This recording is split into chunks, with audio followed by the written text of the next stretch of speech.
দেখেছো তো আমি কেমন ভুলাক্কার। আমি সবসময় ভিডিও এডিট করতে আর আপলোড করতে লেট হয়ে যাই। গ্যালারি ভর্তি ভিডিও, কিন্তু এডিট করার জন্য আর আপলোড করা হয় না। তো যাকগে, বেশি কথা না বাড়িয়ে বলে ফেলি কোথায় গেছিলাম।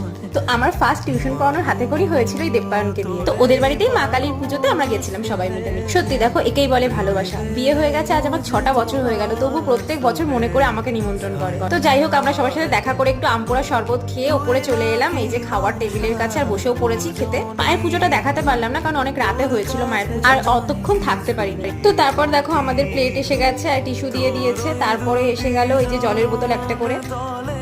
এবার আসছে গরম গরম বেগুনি, আমার পাতেও পড়ে গেল, সবার পাতে পড়ে গেল। তারপরে আসলো এই যে বিরিয়ানি। তো তোমরা কারা কারা নিরামিষ বিরিয়ানি খেতে ভালোবাসো? আর এই বিরিয়ানির মধ্যে ছিল সয়াবিন, এঁচোড়, পনির, এসব কি ছিল, এই আলুর দম আর গরম গরম বেগুনি দিয়ে জাস্ট ওয়াও লাগছিল খেতে। এছাড়াও ছিল চাটনি, পাঁপড়, মিষ্টি, বাট আমি সেগুলো ভিডিও করতে না ভুলে গেছি। আসলে প্রচন্ড